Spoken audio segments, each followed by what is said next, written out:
আগে বসতে পারতাম না, এখন উঠিয়ে বসতে পারি, এখন চলাফেরাও করা পারে এই তেলটা ব্যবহারের পর। কোম্পানি জন্য দোয়া রইল, আমার মতন যারা ব্যথার রোগী আছে তারা এই তেলটা ব্যবহার করা পারে। আসসালামু আলাইকুম। উনি আমার বড় আপু রহিমা বেগম। উনি গত বছর পুকুর ঘাটে পড়ে উনি পায়ে এই জায়গায় ব্যথা পাইছে। এই ব্যথার কারণে উনি হাঁটা চলা ফেরা করতে পারতো না। আলহামদুলিল্লাহ এই তেলটা নেওয়ার পরে এই 7 দিনে উনি হাঁটতেও পারে ও বসতেও পারে। আমার ছেলে ফেসবুক থেকে ওর বড় মার জন্য তেলটা নিয়ে আসছে। আমি প্রতিদিন এই তেলটা ব্যথা স্থানে 2 বার ব্যবহার করি। আলহামদুলিল্লাহ আমি এখন হাঁটতেও পারি, এটা চলাফেরাও করতে পারি।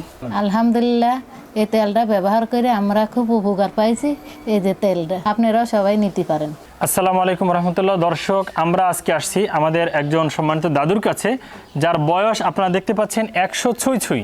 তিনি দীর্ঘদিন যাবৎ জানতে পারছি যে ব্যথার ঔষধ খাইতেন, বিভিন্ন ব্যথায় ভুক্তভোগী, উঠতে গেলে বসতে গেলে একজনকে ধরে নিয়ে কারো সাহায্য নিয়ে চলাফেরা করতে হতো। সেই জায়গা থেকে উনি আমাদের ইফতাকিয়ার ব্যথা নিরাময় তেলটি ব্যবহার করছেন। আলহামদুলিল্লাহ এখন দেখেন তার কিন্তু কোনো ঔষধ লাগে না, তিনি নিজেই হাঁটা চলা করতে পারেন এবং দাঁড়িয়ে আছেন তিনি একাই। আমরা দাদুর কাছে জানতে চাই, দাদু আগে কি ওষুধ খাইতেন, এখন কি ওষুধ খাওয়া লাগে? এখন ওষুধ লাগে না, তো এখন কি আপনি হাঁটা চলা করতে পারতেছেন না?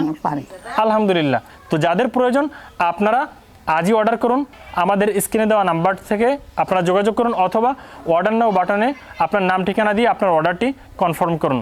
ধন্যবাদ সকলকে। আসসালামু আলাইকুম ওয়া রাহমাতুল্লাহ।